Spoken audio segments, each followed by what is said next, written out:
Alright, so I'm just going to make a little video and talk to you guys about authentication of sports memorabilia items.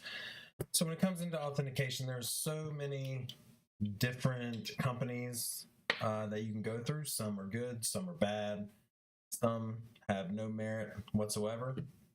Just get on Google, look some up. Some of the top ones are JSA, Beckett, PNA, DNA. So these are the ones that you want to be focused on because they are the top leading authenticators and they do stuff the right way.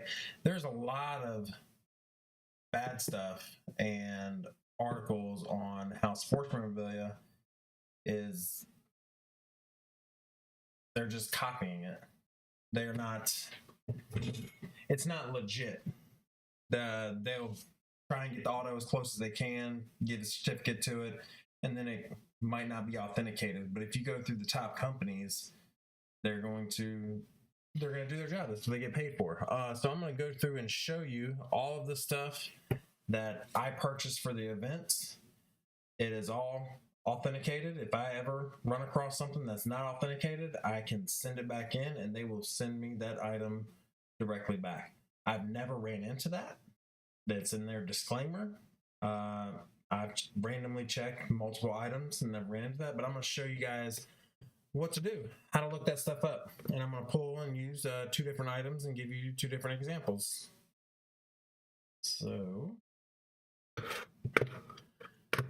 if you go to Google and JSA authentication, I could do Beckett or PSA DNA. Those two are good authentication places as well. But JSA, most of the stuff that I purchase is going to be JSA, which is James Spence Authentication.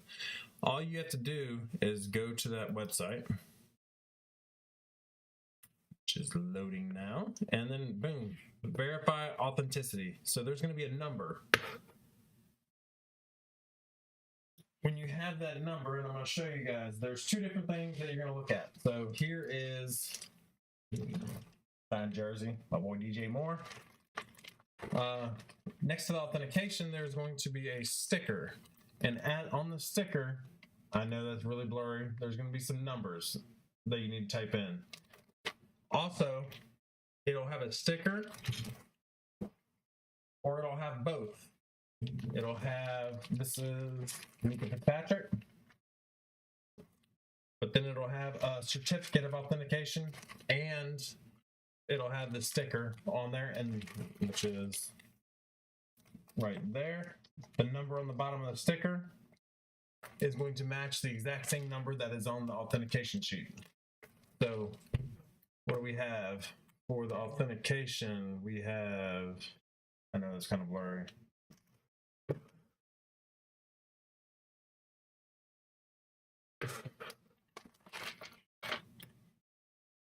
I already looked them up. For the Mika Fitzpatrick is JJ67353. Then you hit verify, and there it comes up, and it tells you the certificate number, the signer, and it was the 9th jersey that he signed.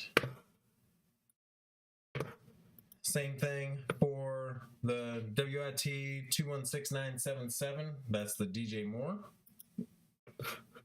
Certificate number, signer, and it's the first jersey that he signed. And that's just the first jersey in the lot of jerseys when he had that sign as well. I just want to talk to you guys about that. Always check into that stuff, especially when if you want to purchase something off eBay.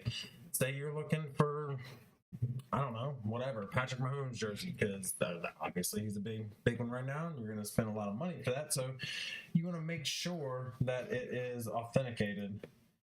And if you go to purchase something off eBay and they don't have the authentication number on there, or it's blurry, or you go to type it in and it doesn't come up, I wouldn't purchase that item.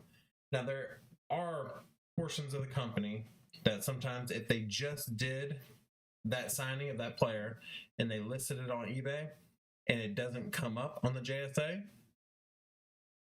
you can always call JSA, but sometimes it takes 1 to 3 months for them to load all of this stuff into their into their system. That way you can look it all up. That's pretty much it when it comes to getting stuff that's authenticated. So I'm just going to leave it at that. I'm going to hang out for a little bit and see if anybody else decides to come on.